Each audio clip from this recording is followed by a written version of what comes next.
मैं मीरा हूँ। उम्र ज्यादा नहीं है मेरी, लेकिन यादें बहुत पुरानी हो चुकी हैं, इतनी पुरानी कि अब उनमें सपने और डर का फर्क समझ में नहीं आता। इस साल रक्षाबंधन आया तो पूरे गांव में चहल पहल थी। लड़कियां चूड़ियां खरीद रही थीं, मिठाई की दुकानों पर भीड़ थी और हर घर की छत पर कोई न कोई बहन अपने भाई के लिए थाली सजाकर बैठी थी। लेकिन मैं उस दिन बस खामोश बैठी रही, हाथ में राखी लिए। एक राखी जो अब भी सलामत थी, लेकिन जिस भाई की कलाई के लिए बनी थी वो अब कहीं नहीं था।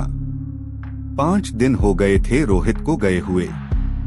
कोई कुछ नहीं जानता था कि वो कहाँ गया।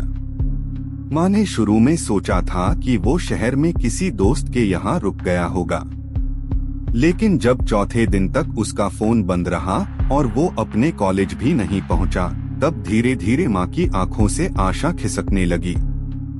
मैंने पुलिस में शिकायत दर्ज करवाई, लेकिन गांव की पुलिस क्या कर सकती थी। एक रिपोर्ट लिखी गई, 1-2 गांव के आसपास पूछताछ हुई और फिर वही जवाब, लड़का बड़ा है, शायद खुद चला गया हो। पर मैं जानती थी रोहित भागने वालों में से नहीं था। वो सुबह दूध लेने गया था और फिर कभी लौटकर नहीं आया। और फिर एक रात जब मैं छत पर लेटी थी, मुझे दादी की एक पुरानी बात याद आई, उस सूखे पीपल के पास मत जाना मीरा, वहाँ भूख बसती है। वो भूख जो भाई को खा जाती है अगर बहन वक्त पर न पहुँचे। मैंने तब हंसकर बात टाल दी थी, लेकिन अब वो बात कलेजे में सुई की तरह चुभने लगी थी। गांव के उत्तर छोर पर एक वीरान जमीन है। वहां कोई नहीं जाता, न खेत हैं, न रास्ता। बस एक अकेला सूखा पीपल खड़ा है, टेढ़ा मेढ़ा, जैसे कई जन्मों की थकान उसके तनों में बस गई हो। बचपन में उसे भाई का पेड़ कहा जाता था। सुना था कई साल पहले एक लड़की ने वहां राखी बांधी थी और उसी दिन उसका भाई लापता हो गया था। फिर कभी किसी ने वहां राखी नहीं बांधी। मैं 6वें दिन सुबह सुबह उठी और उसी पेड़ की ओर चल दी। रास्ते में कोई नहीं था। हवा चल रही थी, लेकिन उस ओर बढ़ते ही जैसे सब थम गया, जैसे उस पेड़ के चारों तरफ समय रुक जाता हो। वहां पहुंचकर मैं कुछ देर तक देखती रही। कुछ तो था उस पेड़ में, कोई छुपी हुई पुकार, कोई थमी हुई सांस। मैंने अपनी जेब से राखी निकाली, वही जो रोहित के लिए लाई थी, और उसे थाली से निकालकर पेड़ के एक सूखे टहने पर बांध दी। फिर चुपचाप वहीं बैठ गई। शायद कोई आवाज आए, शायद हवा में कोई संकेत मिले, लेकिन कुछ नहीं हुआ। सिर्फ एक अजीब सी सरसराहट जरूर हुई, पेड़ की शाखाएं जैसे खुद से हिलने लगी हों, लेकिन हवा का कोई झोंका नहीं था।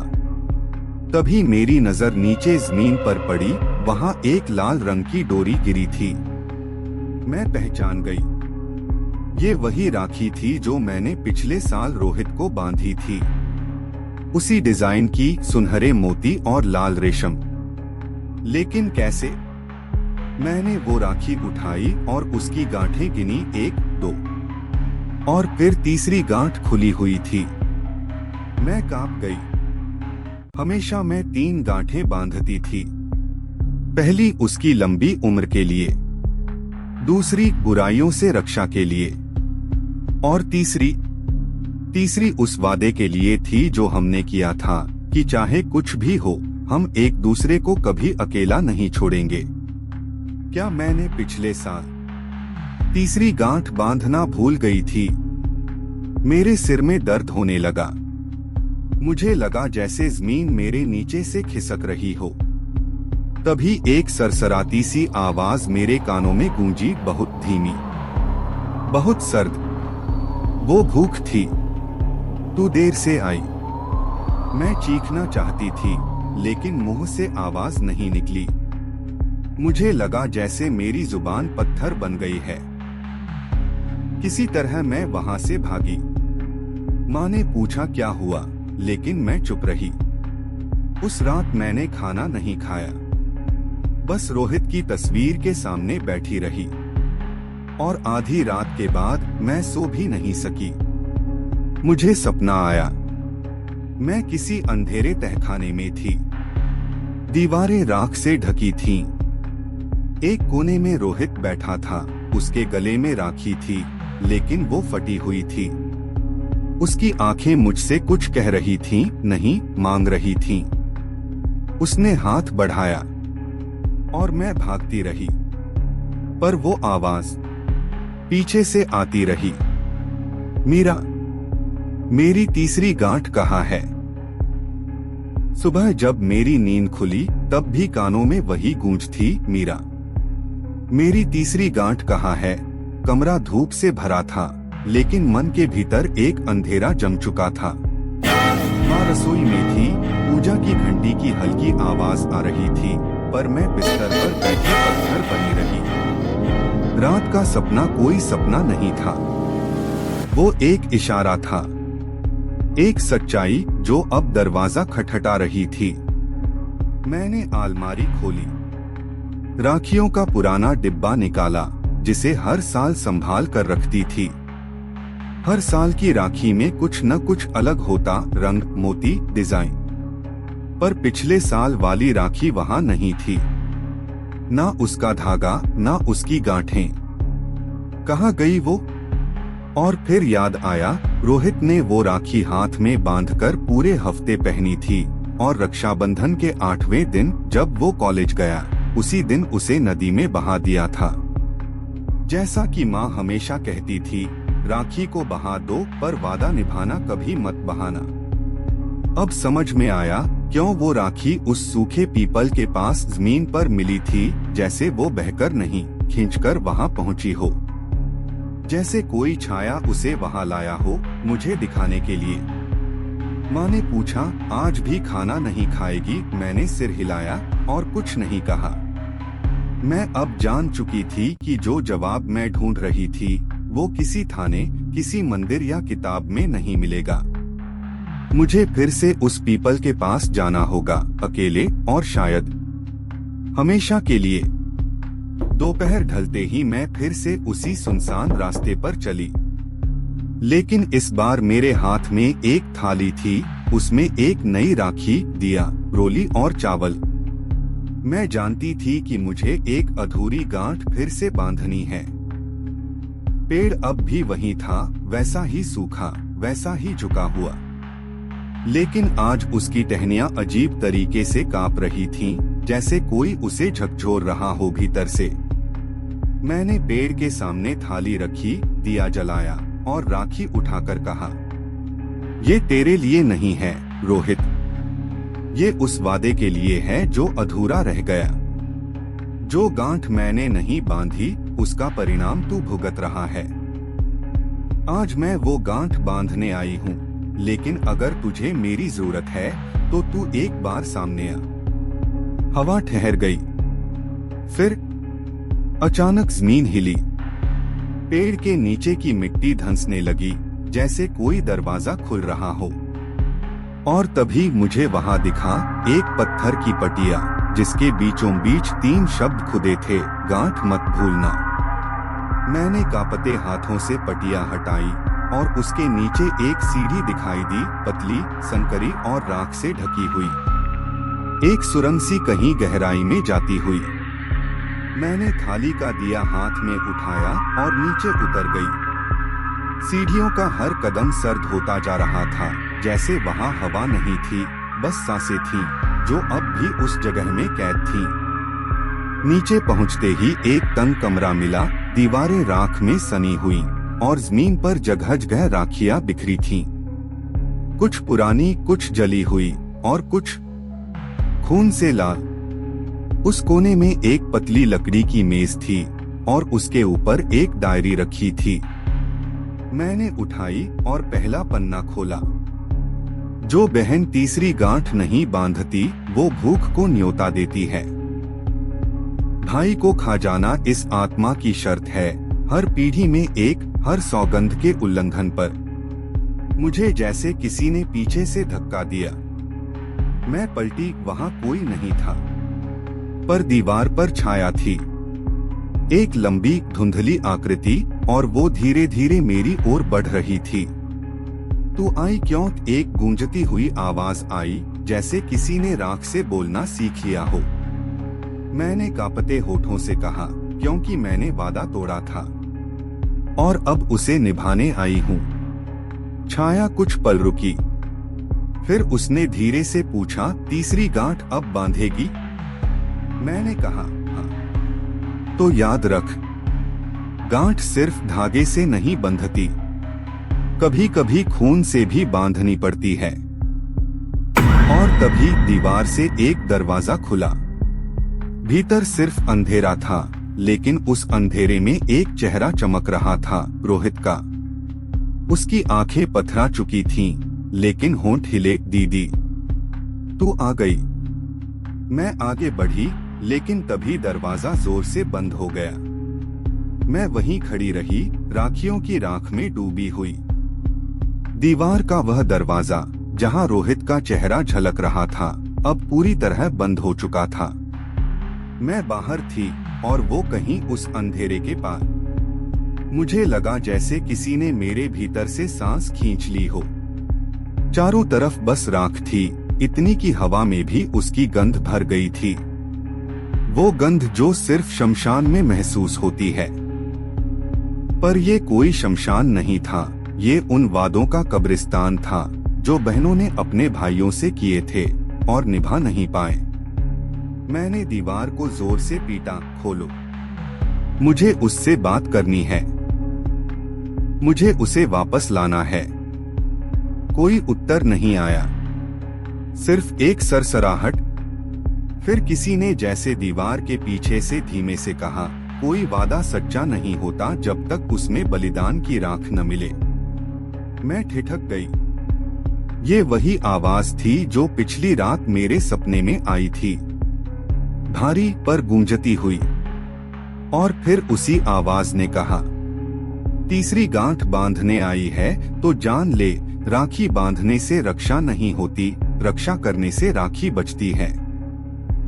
मैं कुछ समझ नहीं पाई, लेकिन फिर मेरी निगाह फर्श पर पड़ी। वहां एक छोटी सी मिट्टी की हांडी रखी थी, जिसके ऊपर राखी की एक टूटी हुई डोरी लिपटी थी। मैं झुकी और जब उसे उठाया तो वो अपने आप खुल गई और अंदर से कुछ निकला। एक जला हुआ पत्र। उस पर सिर्फ कुछ शब्द थे, काले अधजले। रक्षाबंधन की रात, हर सौगंध गिनी जाती है, तीसरी गांठ नहीं बांधने वालों की गिनती भी होती है। और एक बार अगर वो भूख जग गई तो भाई की सांस तक उसकी गिनती में शामिल हो जाती है। मेरे हाथ कांपने लगे। रोहित की सांस अब मेरी राखी से नहीं जुड़ी थी, वो उस भूख से बंध चुकी थी। मैंने जमीन पर बैठकर उसी राख से एक वृत्त खींचा, वही तरीका जो दादी कभी करती थी जब किसी आत्मा को बुलाना होता था। मैंने बीच में अपने हाथ की कलाई काटी, धीमी सी जलन, लेकिन अब फर्क नहीं पड़ता था, और कुछ बूंदें गिराई राख में। फिर मैंने उस राखी की तीसरी गांठ बांधते हुए कहा, जो गलती मैंने की उसकी सजा मुझे दो, लेकिन मेरे भाई को लौटा दो। उस वक्त हवा थम गई। दिए की लौ उल्टी जलने लगी, नीचे से ऊपर की तरफ, और फिर दीवार फिर से खिसकने लगी, लेकिन इस बार नहीं खुल रही थी बल्कि पिघल रही थी, राख में बदलती हुई। उस राख से एक आकृति निकलने लगी, पहले धुंधली फिर साफ। वो रोहित था, पर वो वैसा नहीं था जैसा मैंने देखा था। उसकी आंखें गहराई में डूबी थीं, होंठ सिल गए थे, जैसे उसने कुछ कहने की कोशिश की थी, लेकिन उसे चुप्पी की सजा दी गई हो। मैं आगे बढ़ी, हाथ पकड़ना चाहा, लेकिन उसकी कलाई मेरी उंगलियों से छूते ही राख में बदलने लगी। रोहित, नहीं। तभी पीछे से वही आवाज फिर आई, अब और साफ। वो अब शब्द नहीं, सिर्फ स्मृति है। राखी की डोरी अगर टूटी थी तो उसे गांठ से नहीं, वक्त से जोड़ना होगा। मैंने फटी आंखों से पूछा, कौन हो तुम? और उस राख की दीवार से एक चेहरा उभरा, न स्त्री न पुरुष, एक राख से बनी आंखें जिनमें हजारों बहनों का रोना झलक रहा था। मैं वादा हूँ जिसे लोग बांधते हैं, तोड़ते हैं और कभी नहीं निभाते। मैं सुबकने लगी, तो मैं क्या करूं? रोहित को वापस पाना है तो तीसरी गांठ का असली मूल्य चुकाना होगा। एक सांस के बदले एक सांस, एक भाई के बदले एक और। मैं कांप गई। किसकी? जो तुझे सबसे ज्यादा प्यारा है, जो तेरा है लेकिन तेरा नहीं रहा। वो कहकर गायब हो गया और तभी मेरे सामने एक चेहरा आया, माँ का। माँ का चेहरा मेरी आंखों के सामने घूमता रहा। उसकी झुर्रियों में सालों का धैर्य था। उसके माथे पर सिंदूर नहीं, चिंता की लकीरें थीं। और अब वही माँ। उस छाया ने कहा था कि उसे चाहिए, उसके लिए, रोहित के बदले। मैं खड़ी रह गई, राखियों की राख से ढके उस तहखाने में, जहां न समय का कोई मोल था, न रिश्तों का ना, सिर्फ सौदों की गूंज थी और अधूरी गांठों की सजा। तू क्या चुनेगी? वही गूंजती आवाज फिर उठी, अब मेरे अंदर से आती हुई लग रही थी। एक माँ की सांस या एक भाई की वापसी? मैंने अपनी आंखें बंद की। मुझे याद आया, जब मैं छोटी थी तो रोहित मेरी गुड़िया के लिए झगड़ता था।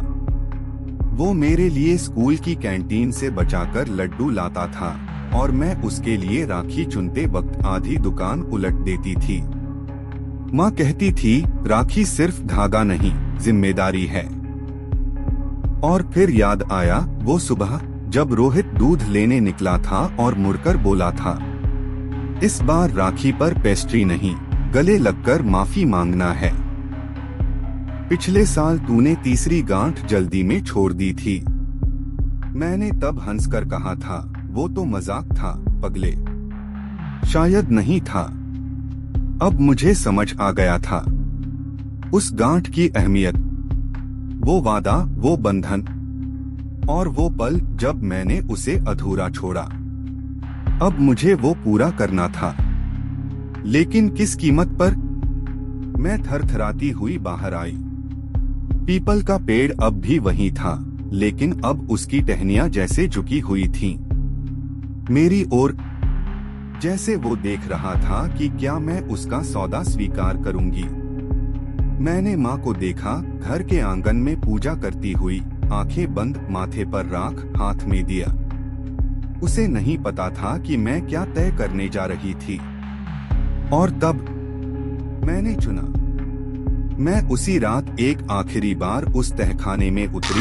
इस बार हाथ में एक थाली नहीं, एक सिंदूर की डिब्बी और माँ की एक पुरानी राखी थी। मैंने जमीन पर उसी वक्त को फिर से खींचा, लेकिन अब उसका आकार उल्टा था, जैसे रक्षा नहीं, समर्पण का मंडल हो। मैंने माँ की राखी को अपनी कलाई पर बांधा और बोली, मेरे भीतर दो राखियां हैं, एक जो मैं बांधती हूँ और एक जो मुझे बांधी जाती है। आज दोनों को एक कर दो।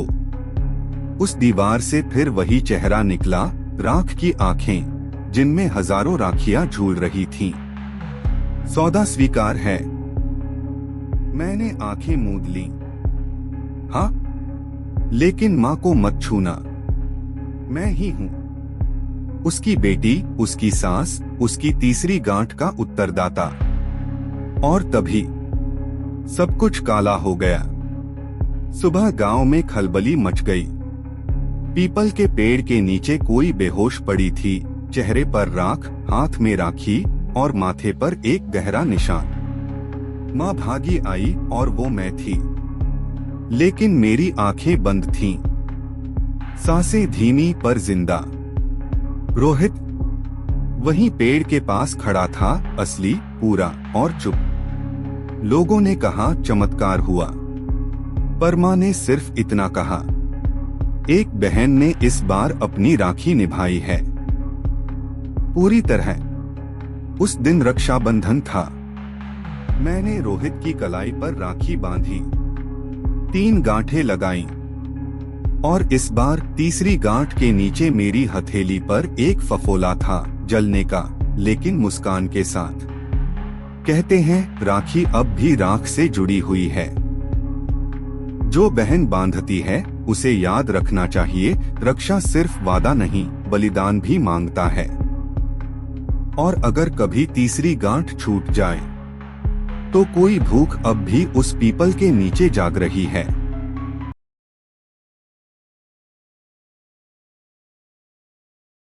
यह कहानी उत्तर भारत के एक पहाड़ी गांव लोहा घाट की है। इस गांव का नाम भले ही लोहे जैसा मजबूत लगता हो, पर यहाँ के लोग बेहद डरपोक हैं। उनकी हड्डियों तक में एक भय समाया हुआ है, एक ऐसा भय जो पीढ़ियों से चला आ रहा है, बिना किसी शक के, बिना किसी सवाल के। गांव से कुछ ऊपर एक लंबी और संकरी सीढ़ी चढ़ने के बाद एक छोटा सा मंदिर आता है। दूर से देखने पर वह मंदिर साधारण लगता है, दीवारें सफेद चूने से पुती हुई, एक टूटा फूटा दरवाजा और ऊपर लाल झंडियां लहराती हुई। पर इस मंदिर की असलियत उसकी सादगी में नहीं, उसकी मान्यता में छिपी है। यह मंदिर समर्पित है एक देवता को, जिसे लोग कुंवारी देवता कहते हैं। उसका कोई मूर्ति रूप नहीं है, बस एक चौकोर शिला है जिस पर हर सुबह ताजा फूल और सिंदूर चढ़ाया जाता है। गांव वालों की मान्यता है कि यह देवता कभी विवाह नहीं करना चाहता था। उसने आजीवन ब्रह्मचर्य का पालन किया और एक ऐसी आत्मा में परिवर्तित हो गया जो अब भी अपने नियमों की रक्षा करता है। नियम बड़ा सीधा है, इस मंदिर में सिर्फ अविवाहित स्त्रियां जा सकती हैं। कोई शादीशुदा औरत अगर उस मंदिर की आखिरी सीढ़ी तक भी पहुंच जाए तो उसका गर्भ श्रापित हो जाता है। कुछ ने यह भी कहा है कि ऐसी औरतें संतानविहीन हो जाती हैं या संतानें जन्म के कुछ दिनों बाद ही मर जाती हैं। अब तक किसी ने सवाल नहीं उठाया था, क्योंकि डर बहुत गहरा था। पर एक दिन शहर से एक लड़की आई, नाम था रिया। पेशे से पत्रकार और सोच में आधुनिक। वह किसी डॉक्यूमेंट्री के लिए भारत के विभिन्न अंधविश्वासों पर रिसर्च कर रही थी और इसी सिलसिले में लोहा घाट पहुंची। जब उसे इस कुंवारी देवता के बारे में बताया गया तो वह हंसी। उसने कहा, यह सब पुराने जमाने की बातें हैं। एक देवता जो विवाह से इतना नाराज है कि स्त्रियों की कोख तक को श्राप दे देता है। यह किसी साजिश से कम नहीं लगती। उसने तय किया कि वह इस मंदिर तक जाएगी और खुद देखेगी कि वहाँ क्या है। जब गांव की महिलाओं ने उसे मना किया तो उसने और जोर से ठान लिया। वह बोली, अगर सच में ऐसा कुछ है तो उसे दुनिया को जानना चाहिए, और अगर कुछ नहीं है तो यह डर खत्म होना चाहिए। रिया विवाहित थी। उसकी शादी को 2 साल हो चुके थे और वह हाल ही में गर्भवती हुई थी, मगर वह इस बात को अपने पति के अलावा किसी से साझा नहीं करना चाहती थी। मंदिर जाना उसके लिए एक व्यक्तिगत प्रयोग था। वह अपने भीतर के डर को चुनौती देना चाहती थी। अगले दिन सुबह वह अपने कैमरा पर्सन के साथ पहाड़ी चढ़ी।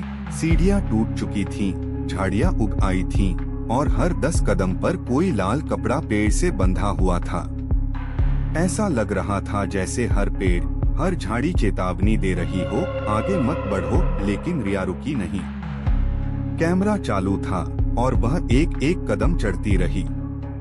वह मंदिर के द्वार तक पहुंची और जैसे ही उसने कैमरे के सामने बोलना शुरू किया, उसके हाथ में पकड़ा माइक्रोफोन अपने आप बंद हो गया। रिया चौंकी। कैमरा पर्सन ने कहा कि कैमरा भी ब्लैंक हो गया है। उसने सोचा कि शायद सिग्नल नहीं है या बैटरी चली गई है, पर सब कुछ नया था। उसे समझ नहीं आया, पर उसने अपने मोबाइल से रिकॉर्डिंग चालू की और मंदिर के अंदर चली गई। अंदर कुछ नहीं था। बस एक चौकोर काले पत्थर की शिला, जिसके चारों ओर पीली मुंदरी के फूल पड़े थे। दीवार पर सिंदूर के धब्बे थे। कमरे में हवा भी नहीं थी, लेकिन रिया को महसूस हुआ जैसे वहां कोई सांस ले रहा हो, बहुत धीमी पर लगातार। वह कुछ मिनट वहां रुकी रही, फिर बाहर निकल आई। गांव लौटने तक सब कुछ सामान्य था। शाम को वह थक कर सो गई, लेकिन आधी रात को उसकी नींद टूटी। पेट में दर्द था, बहुत तीखा, जैसे किसी ने भीतर से उसे नोच डाला हो। वह बिस्तर से उठी, पर आंखों के सामने अंधेरा छा गया। किसी तरह अस्पताल पहुंची। वहां डॉक्टर ने जांच कर कहा, गर्भपात हो गया है। बिना किसी कारण, कोई गिरना नहीं, कोई चोट नहीं, कोई दवा नहीं। रिया कुछ समझ नहीं पाई। डॉक्टर बोला, बहुत कम होता है ऐसा। शायद शरीर ने ही गर्भ को अस्वीकार कर दिया। पर रिया जानती थी, ऐसा नहीं था। उस मंदिर में कुछ था, कुछ ऐसा जो आंखों से नहीं, सिर्फ भावनाओं से महसूस होता है। उसे याद आया, मंदिर के अंदर उस शिला को देखते हुए उसे एक क्षण को ऐसा महसूस हुआ था जैसे कोई आदमी उसके पीछे खड़ा हो। उसने पलटकर देखा भी था, पर वहां कोई नहीं था। फिर भी एक गंध थी, हल्की चंदन और धुएं की गंध, और वह गंध अब भी उसके कपड़ों में बसी थी। रात को जब वह कमरे में अकेली थी, तो खिड़की अपने आप खुल गई। हवा नहीं चल रही थी, पर पर्दे हिलने लगे। और फिर बहुत धीमी आवाज में किसी ने उसके कान के पास कहा, अब तू जानती है, मैं विवाह नहीं सहता, और न ही उसकी निशानी। उसने कमरे की बत्तियां जलाईं। सब कुछ सामान्य था, पर शीशे में उसका चेहरा कुछ और दिख रहा था। उसके माथे पर सिंदूर नहीं, राख थी, और वो सिर्फ शुरुआत थी। रिया अस्पताल से लौटी तो शरीर थका हुआ था, लेकिन मन उसके भी कहीं पार टूटा हुआ। उसने डॉक्टर की रिपोर्ट बार बार पढ़ी। वहां साफ लिखा था, भ्रूण का अचानक नाश, कारण अज्ञात। विज्ञान ने इसे एक जैविक दुर्घटना कहा, लेकिन रिया का मन इसे एक संकेत मान रहा था, एक चेतावनी जो उसने समय पर नहीं सुनी। उसने गांव छोड़ने का फैसला किया, पर अगले दिन सुबह जब वह बस स्टॉप पहुंची, तो गांव की बुजुर्ग स्त्री देवकी अम्मा उसके पास आई। उसकी आंखें धूप से झुकी हुई थीं, पर उनमें कुछ ऐसा था जो किसी पहाड़ी खोह में बसे गहरे सच की तरह चमक रहा था। देवकी अम्मा बोली, तू मंदिर गई थी ना? रिया चुप रही। वो फिर बोली, वहां कोई नहीं जाता बेटा, खासकर वो जो मां बनने जा रही हो। रिया ने धीमे से पूछा, ये नियम किसने बनाए हैं अम्मा? क्या वो सच में किसी देवता की इच्छा है या किसी आदमी की घबराहट? देवकी अम्मा कुछ देर चुप रही, फिर बोली, सबको लगता है ये सब कहानी है, पर ये सिर्फ डर नहीं है, ये अनुभव है। मैंने भी एक लड़की को देखा था 30 साल पहले, नाम था मंजरी। वो मंदिर तक गई किसी शहर वाले के लिए, कुछ साबित करना चाहती थी, और फिर एक हफ्ते बाद उसकी कोख सड़ने लगी। डॉक्टर समझ नहीं पाए, पर उसकी चीखें मंदिर तक सुनाई दी। रिया का गला सूखने लगा। उसने धीरे से कहा, लेकिन वहां तो कोई मूर्ति भी नहीं है। अम्मा ने उसकी ओर देखा और बोली, मूर्ति तो पत्थर होती है बेटी, पर वहां कुछ सांस लेता है, एक इच्छा जो अधूरी रह गई। और अब वो हर उस औरत से नाराज है जो अपने जीवन में कोई पूर्णता लेकर आती है। रिया ने लौटकर अपना सामान कमरे में रख दिया। अब भागना बेकार था। जो कुछ हुआ उसकी जड़ें गहरी थीं। उसे जवाब चाहिए था, सच चाहिए था, और सच कभी भागने वालों को नहीं मिलता। उस रात उसने उस मंदिर का पुराना इतिहास ढूंढना शुरू किया। गांव की पंजीकृत पुस्तकों में कुछ नहीं था, पर एक पुरानी डायरी मिली जो शायद किसी पुजारी की थी। उस पर नाम लिखा था प हरिनाथ त्रिपाठी। तारीख थी 1986 और अंदर की पहली पंक्ति ने रिया को ठिठका दिया। कहा गया है कि देवता ब्रह्मचारी हैं, पर किसी ने यह नहीं लिखा कि वे कब से हैं और किससे बचकर हैं। डायरी के अगले पन्नों में एक कहानी थी। एक देवता जो कभी मानव था, एक युवा संत जो तपस्या में लीन था। कहते हैं गांव की एक लड़की ने उससे विवाह का प्रस्ताव किया था, पर वह तप में डूबा रहा। लड़की ने क्रोध में आकर अपने प्राण त्याग दिए और जाते जाते कहा, मैं हर जन्म में तुझे अपूर्ण देखूंगी। तेरे पास कोई न आए, कोई न छुए तुझे, और जो छुए वो तेरी तरह अधूरा हो जाए। तब से वह तपस्वी न देवता बन सका न आत्मा। वो एक ऐसी चेतना बन गया जो न स्त्री को स्वीकारता है न मातृत्व को डोट। वह हर उस कण को मिटा देता है जो प्रेम और संतुलन की ओर बढ़े। रिया देर रात तक डायरी पढ़ती रही। हर पन्ना जैसे उसकी कोख की जलन को शब्द दे रहा था। अब ये सिर्फ पत्रकारिता नहीं रही थी, ये निजी था, बहुत गहराई से। अगली सुबह वह फिर मंदिर तक गई, अकेली, बिना कैमरे, बिना स्क्रिप्ट। उसके हाथ में कोई थाली नहीं थी, सिर्फ एक सफेद चादर। उसने मंदिर की चौखट पर बैठकर आंखें बंद की और फिर उसने पहली बार सुना। मंदिर की शांति में एक धड़कन थी, बहुत धीमी, बहुत क्षीण, जैसे पत्थर भी अब थक चुका हो। उसने शिला को देखा, आज कुछ अलग था। शिला की सतह पर हल्की सी नमी थी, जैसे किसी ने रोया हो वहां।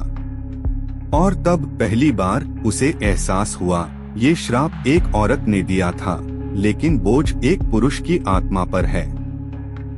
वह देवता अब खुद से भाग रहा है, और शायद इसी भागने में वह दूसरों को रोकता है, गिराता है, तोड़ता है। रिया उठी, मंदिर को अंतिम बार देखा और धीरे से बोली, मैं लौटूंगी, पर इस बार तेरी कहानी पूरी करने। उसे नहीं पता था कि मंदिर की पिछली दीवार के पीछे कोई सुन रहा था, कोई जो अब भी अधूरा था। और शायद अब उसे रिया से एक उत्तर चाहिए था, नहीं तो एक और श्राप तैयार था। रिया जब तीसरी बार उस मंदिर की सीढ़ियां चढ़ रही थी, तो हवा अब अलग लग रही थी। पहले जो हवा वीरान और चुप्पी से भरी थी, अब उसमें एक रुकावट थी।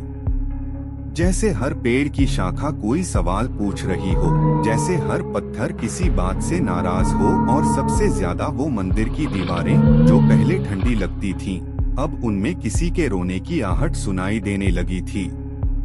उसने अपने कंधे पर एक मोटी चादर डाली थी, सिर पर दुपट्टा लिया था और हाथ में सिर्फ एक पुरानी जलती हुई बाती। इस बार वह श्रद्धा से नहीं, सवाल से जा रही थी। और शायद यही बात उस शक्ति को चुभ रही थी जो अब तक सिर्फ भय पर राज करती आई थी। मंदिर की चौखट पर पहुंचते ही उसने देखा कि वहां पीली मिट्टी में कुछ नया अंकित था। कोई पैरों के निशान नहीं थे, पर किसी ने उंगलियों से लिखा था, मैं अधूरी नहीं थी, मुझे अधूरा बनाया गया। रिया सिहर उठी। क्या यह उसी स्त्री की बात है जिसने कभी उस तपस्वी को विवाह का प्रस्ताव दिया था? क्या यह कहानी सिर्फ एक देवता की तपस्या और स्त्री के क्रोध की थी, या कुछ और गहरा? उसे जवाब चाहिए थे। उसने गांव के पुराने अभिलेख फिर खंगाले। पंडितों की पुरानी किताबों में वह नाम ढूंढने लगी, कोई ऐसा नाम जो कभी मंदिर से जुड़ा हो, पर अब मिटा दिया गया हो। और आखिरकार उसे एक दस्तावेज मिला। वहां एक नाम लिखा था, कनुप्रिया। कहा गया था कि वह गांव की सबसे सुंदर कन्या थी, तेजस्वी, विदुषी, पर साथ ही जिद्दी और निर्भीक। वह हर साल मंदिर में पूजा करने जाती थी, और एक दिन उसने वहीं पूजा कर रहे एक नवयुवक को देखा।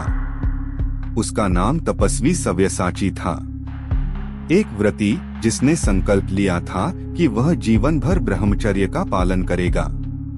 पर कनुप्रिया को उससे प्रेम हो गया था। उसने बार बार मंदिर में उससे बात करने की कोशिश की, पर सव्यसाची मौन रहा। उसे उसका मौन और भी आकर्षित करता गया। और एक दिन कनुप्रिया ने सभी रीति तोड़ते हुए मंदिर में ही उसके सामने विवाह का प्रस्ताव रख दिया। उस क्षण सव्यसाची की तपस्या टूटी। उसने क्रोध में आकर उसे अपवित्र कहा, मंदिर की मर्यादा भंग करने वाली बताया और सबके सामने उसे तिरस्कृत कर मंदिर से धक्का दे दिया। गांव ने उसका साथ नहीं दिया।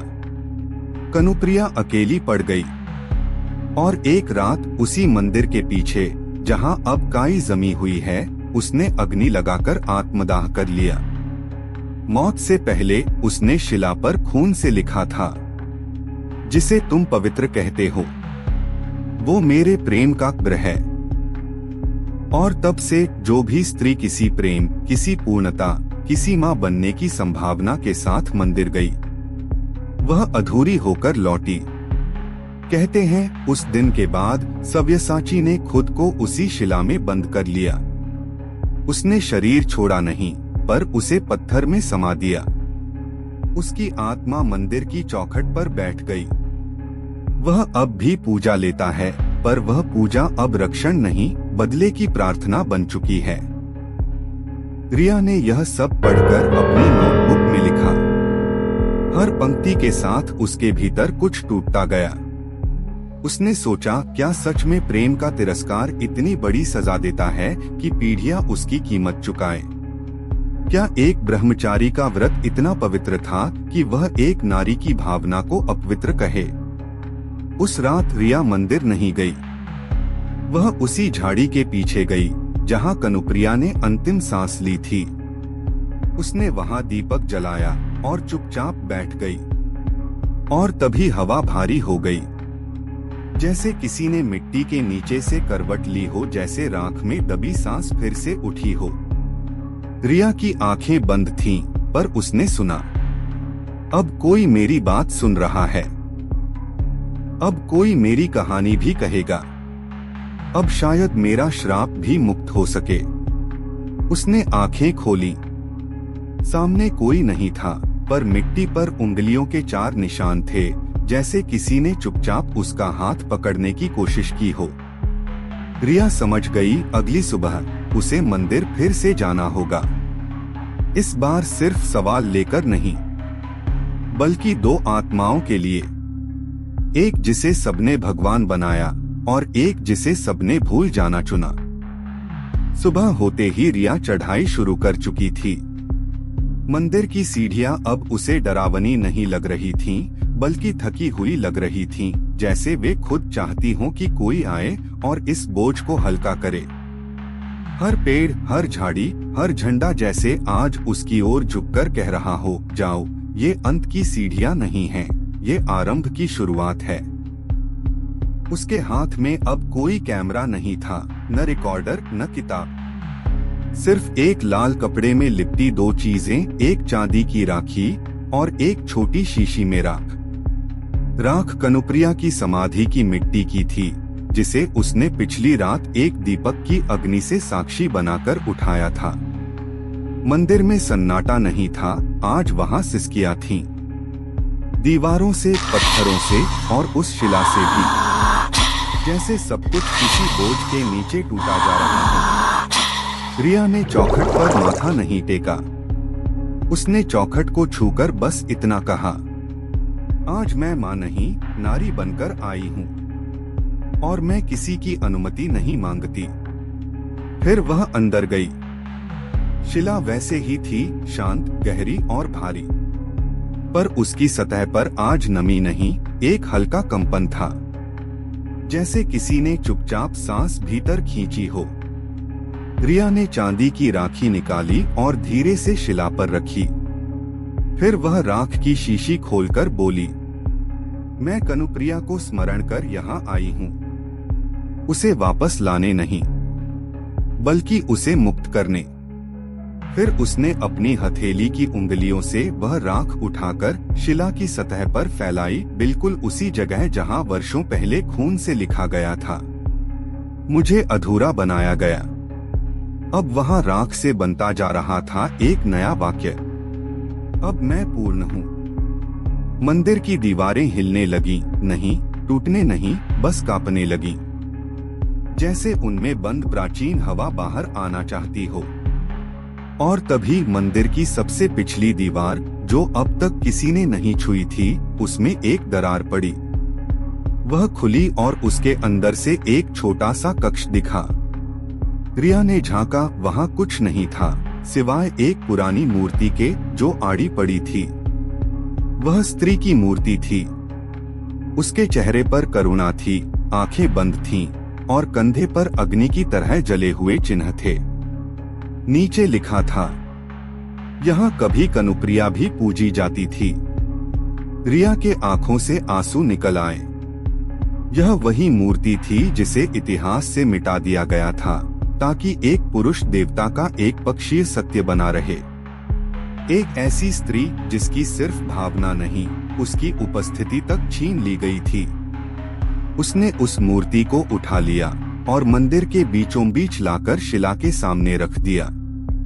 फिर वह बैठ गई, चुप, स्थिर और बिना किसी प्रार्थना के। और मंदिर की हवा बदल गई। शिला से अब कोई आहट नहीं थी, न वो डर न वो गुस्सा, सिर्फ एक अजीब सी शांति, जैसे कोई बहुत पुराना सपना अब जाकर पूरा हुआ हो। उस रात गांव में हवा नहीं चली, लेकिन हर औरत की आंख हल्की सी नम थी, जैसे किसी ने चुपचाप उनकी तरफ से कुछ लौटा दिया हो। अगली सुबह पहली बार एक शादीशुदा स्त्री मंदिर गई। उसके पीछे उसकी छोटी बच्ची थी। उन्होंने बिना रोके, बिना टोक के शिला और मूर्ति दोनों के सामने फूल चढ़ाए। गांव वालों ने अब भी पूछा, क्या अब सब बदल गया? रिया मुस्कुराई, कुछ नहीं बदला, सिर्फ अब सब कुछ दिखाई देने लगा है। रिया उस गांव से चली गई। उसकी डॉक्यूमेंट्री अधूरी रह गई, पर उसके पास अब कहने के लिए कहानी थी। कहते हैं मंदिर में अब दो शक्ति स्थल हैं, एक जहां वो शिला है जो अब खामोश है, और दूसरा जहां वो मूर्ति है जिसकी आंखें अब खुली हैं। कुंवारी देवता अब भी वही है, पर अब वह अकेला नहीं है। अब उसके सामने खड़ी है एक नारी, जो कभी श्राप थी, अब शांति है।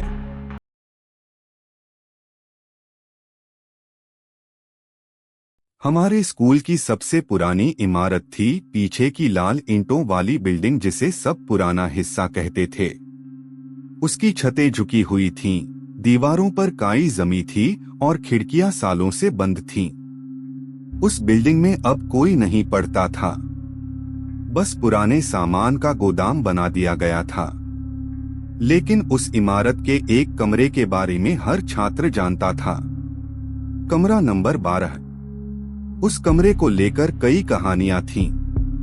कुछ कहते थे वहां एक लड़का परीक्षा के दिन गायब हो गया था। कुछ कहते थे वहां एक बार कोई शिक्षक बंद हो गया था और बाहर आया तो बोल नहीं पाया। मगर सबसे डरावनी बात जो मैंने सुनी थी वो ये थी कि उस कमरे में कभी कोई जोर से नहीं बोल सकता। जो भी जोर से बोलता है उसे फिर कभी बोलने का मौका नहीं मिलता। मेरे दोस्त मुझसे कहते थे कि ये सब झूठ है, बस बच्चों को डराने के लिए कहानियां बनाई जाती हैं। मैं भी यही मानता था, लेकिन अंदर से मेरे मन में हमेशा एक अजीब सी खींच थी। एक दिन जब स्कूल में लंच टाइम था, मैंने सोचा कि जाकर देख ही लिया जाए। सब दोस्त मैदान में थे। मौसम गर्म था लेकिन हवा में अजीब सी चुप्पी थी। मैंने धीरे धीरे उस इमारत की तरफ कदम बढ़ाए। हर सीढ़ी पर जैसे कोई आहट मेरे पीछे चल रही हो, जैसे कोई देख रहा हो, लेकिन जब मुड़कर देखता कुछ नहीं होता। कमरा नंबर 12 का दरवाजा आधा खुला था, लकड़ी की चटचटाहट से लगता था जैसे बहुत समय से उसे किसी ने नहीं छुआ हो। कमरे के भीतर अंधेरा था, लेकिन एक खिड़की से धूप की एक लकीर सीधी जमीन पर पड़ रही थी। मैंने कदम भीतर रखा। धूल इतनी थी कि हर सांस में मिट्टी घुली हुई लगती थी। डेस्कें टूटी फूटी पड़ी थीं, कुर्सियां उल्टी थीं, और सबसे अजीब चीज थी उस ब्लैकबोर्ड पर लिखा एक वाक्य, मत बोलो। मैं ठिठक गया। क्या ये किसी ने मजाक में लिखा होगा या ये किसी सच्चाई की चेतावनी है? तभी मुझे पहली बार वो आवाज सुनाई दी। कोई बहुत पास से मेरे कान में फुसफुसाया, तू सुन पा रहा है न? मेरे रोंगटे खड़े हो गए। मैंने तुरंत पीछे देखा। कोई नहीं था, पर वो आवाज जैसे अब भी कान के अंदर गूंज रही थी। मैंने कहा, कौन है? कोई मजाक कर रहा है क्या? पर कोई जवाब नहीं आया। बस वो सन्नाटा और भारी हो गया। कमरे की हवा जैसे धीरे धीरे जमने लगी थी। मैंने पीछे हटना चाहा, लेकिन मेरे पांव जमीन से जैसे चिपक गए थे। तभी ब्लैकबोर्ड पर लिखा वाक्य अपने आप मिटने लगा। धूल उड़ने लगी और उसमें से एक नया वाक्य उभरा। अब तू बता, तेरा राज क्या है? मैंने घबराकर मुंह खोला, पर आवाज नहीं निकली। जैसे मेरा गला सूख गया हो। कमरे की दीवारें अब धीरे धीरे कांपने लगी थीं। मैं भागना चाहता था, लेकिन दरवाजा अब बंद था। फिर कई आवाजें एक साथ कानों में गूंजने लगीं, जैसे बहुत सारे लोग एक साथ धीमी धीमी आवाज में कुछ कह रहे हों। तेरे जैसा एक और था, वो भी बोला था। अब वो बोल नहीं सकता। तेरी बारी है। मैंने पूरी ताकत से दरवाजा धक्का दिया। अचानक वो खुल गया। मैं दौड़कर बाहर आया, मैदान तक भागा। वहां सब कुछ वैसा ही था। बच्चे खेल रहे थे, टीचर खड़े थे। किसी को नहीं पता था कि मैं कहाँ था या मेरे साथ क्या हुआ था, पर मैं जानता था कि कुछ मेरे साथ कमरे से बाहर आया है। कोई आवाज, कोई साया। उस रात जब मैं सोया तो एक सपना आया। मैं फिर उसी कमरे में था। इस बार सब कुर्सियां सीधी रखी थीं।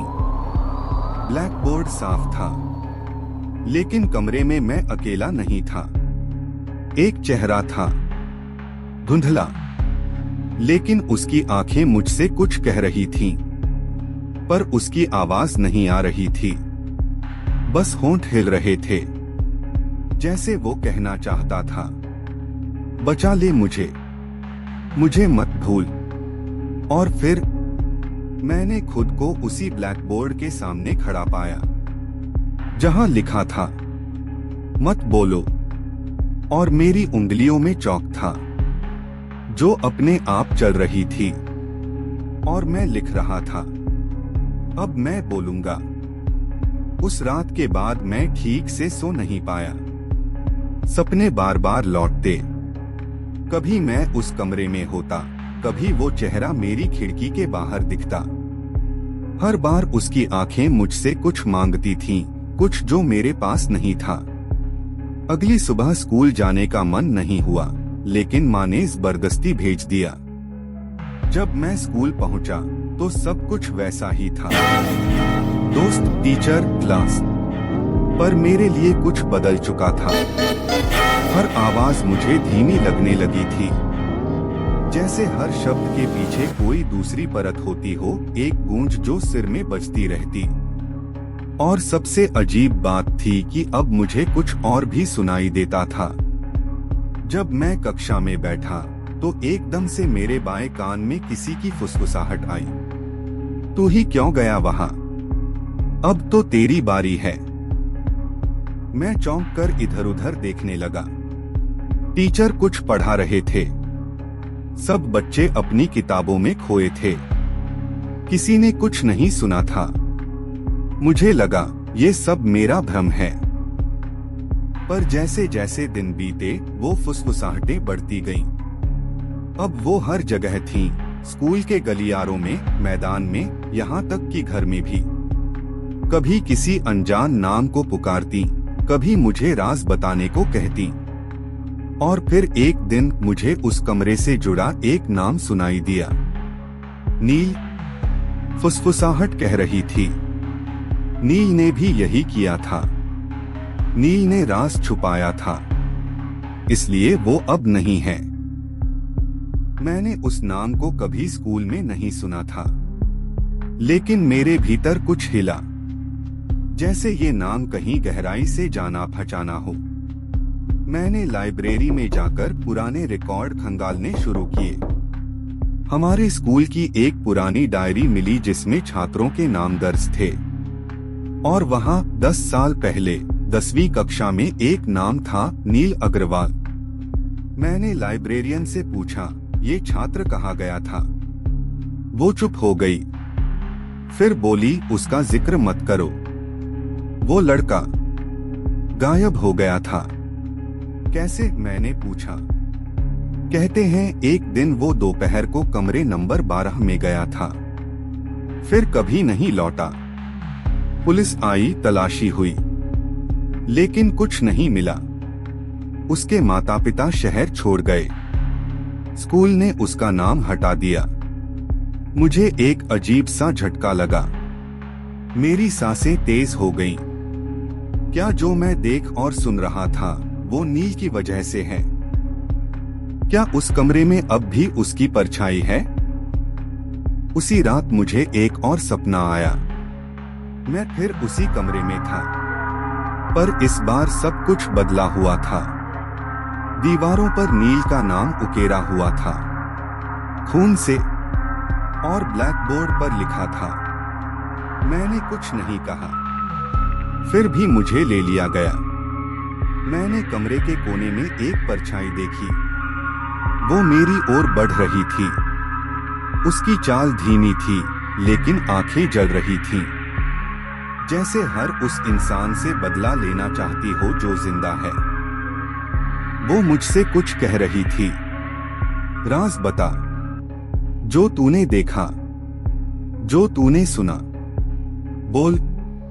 लेकिन मैं बोल नहीं पा रहा था। गला जैसे पत्थर बन गया था। अचानक मुझे अपनी हथेली पर कुछ गर्म महसूस हुआ। मैं नीचे देखा, वहां एक निशान था, गोल, धुंधला, लेकिन धीरे धीरे गहराता हुआ। और तब मैं समझा, ये सब सिर्फ डराने के लिए नहीं है। ये एक श्राप है। एक परछाई जो तब तक पीछा करती है जब तक उसका सच किसी और की जुबान से न निकले।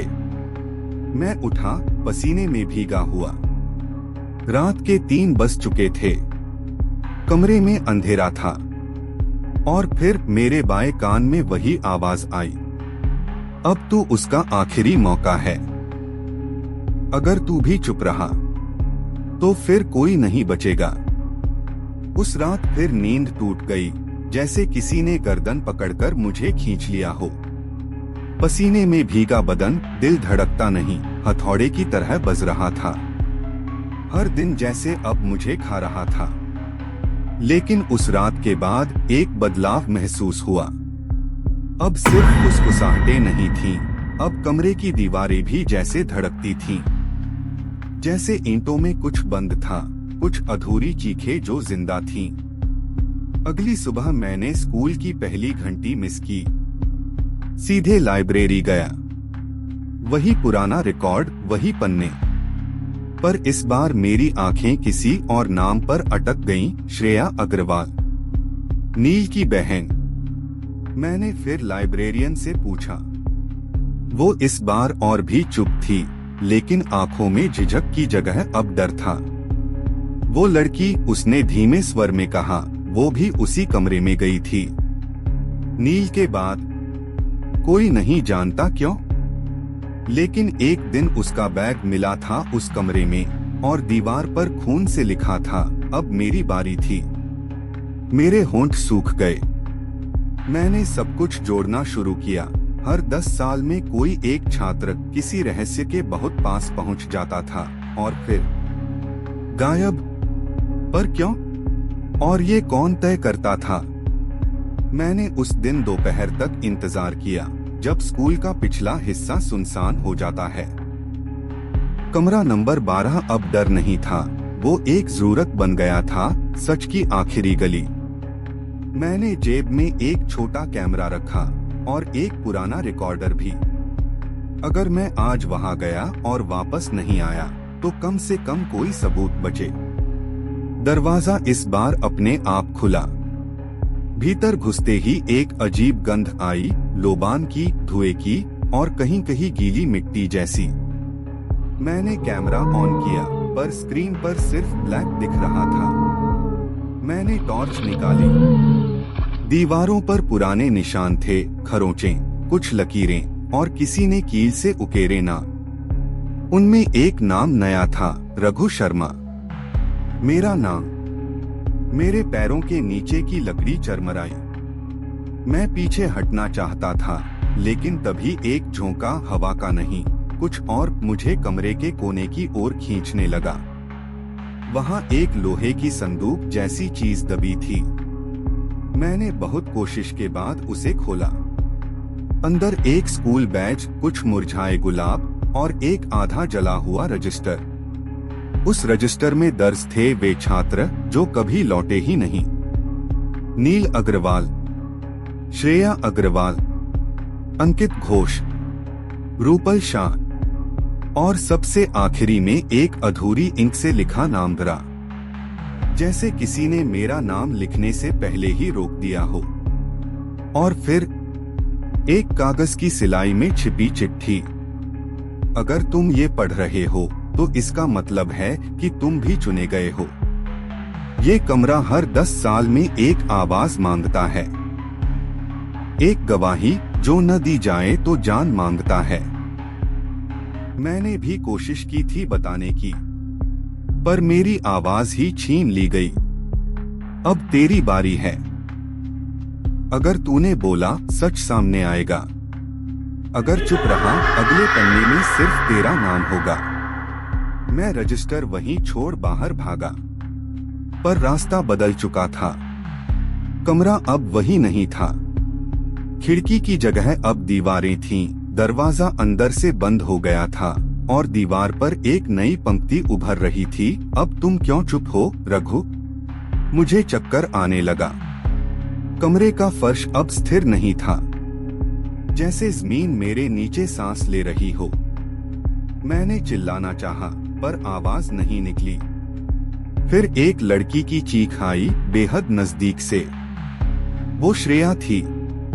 कहीं से आई, आंखों में आंसू, आवाज में जहर। मेरे भाई ने चुप्पी चुनी, मैंने भी। अब तुम मत चुनना। बोलो रघु, बोलो सबके सामने, नहीं तो ये कमरा तुम्हारी आवाज भी निगल जाएगा। तभी एक दरार फर्श में खुली। काले धुएं की तरह कोई चीज ऊपर उठी और मेरी तरफ बढ़ने लगी। मैं जोर से चीखा, कमरा नंबर 12 श्रापित है, कोई वहां मत जाना। और जैसे ही मैंने वो कहा, दरवाजा अपने आप खुल गया। मैं गिरते पड़ते बाहर आया, कमर तक पसीने में भीगा, पर गला खुला था। वो कमरे ने मुझे छोड़ दिया था, क्योंकि अब मैंने कह दिया था। कमरे से निकलने के बाद कई दिन तक मैं स्कूल नहीं गया। माँ को बुखार का बहाना दिया, लेकिन असल वजह कुछ और थी। हर रात मुझे सपनों में वही दीवारें दिखती थीं, वही फुसफुसाहटें और वो अधूरी चिट्ठी जो जैसे हर बार नए शब्दों में बदल जाती थी। अगर तू बोलेगा तो दूसरों की आवाजें बचेगी, अगर तू चुप रहेगा तो सबकी जुबान सिल दी जाएगी। मैंने रिकॉर्डर चेक किया, कुछ नहीं था। वीडियो कैमरा, सिर्फ ब्लैक स्क्रीन। पर मेरी यादें साफ थीं। हर पल, हर दरार, हर नाम।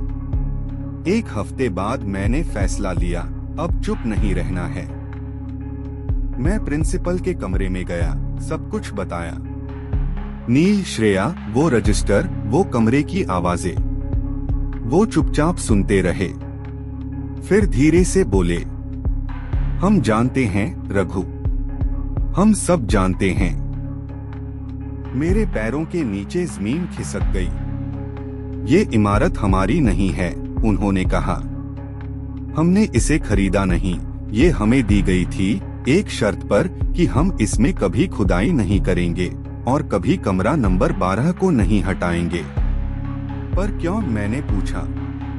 क्योंकि ये सिर्फ ईंटों और लकड़ी का नहीं है। ये एक अनुबंध है, सैकड़ों साल पुराना। उस जमाने में जब इस जमीन पर एक अनदेखा मंदिर हुआ करता था, वहाँ एक देवता की पूजा होती थी। एक देवता जो सिर्फ चुप्पी में पूजा जाता था। आवाज उसकी सबसे बड़ी बेअदबी थी। तो वो देवता अब श्राप बन चुका है, उन्होंने कहा। हर दशक में एक आवाज उसे चढ़ानी होती है, किसी छात्र की। पहले नील, फिर श्रेया, और अब शायद तुम। पर मैंने तो बोल दिया, मैं चिल्लाया। इसीलिए तुम अब जिंदा हो, उन्होंने कहा। लेकिन अब तुम्हारी जिम्मेदारी है, वो फुसफुसाहटें जो तुमने सुनी हैं, अब वो तुम्हारे भीतर जिंदा रहेंगी। उस शाम मैंने आखिरी बार उस इमारत की ओर देखा। कमरा नंबर 12 अब खाली नहीं था, लेकिन बंद था। और मैं चुप था बाहर से, पर भीतर मेरे अब सैकड़ों आवाजें थीं। नील की, श्रेया की, उन सब की जो कभी बोले नहीं। अब मैं बड़ा हो चुका हूँ। स्कूल के बाहर एक बोर्ड लगा है, रघु शर्मा मेमोरियल स्कूल। हाँ, वही रघु जिसने पहली बार सच बोला था। मैं वहाँ पढ़ाता नहीं, बस आता हूँ। बच्चों को देखता हूँ, उनकी हंसी सुनता हूँ। और कभी कभी जब कोई बच्चा अकेले कमरे नंबर 12 के पास जाता है, तो मैं उसे रोक लेता हूँ। कभी भी उस कमरे में मत जाना, मैं कहता हूँ। क्यों? मैं मुस्कुरा देता हूँ। वहाँ अब भी कोई फुसफुसाता है।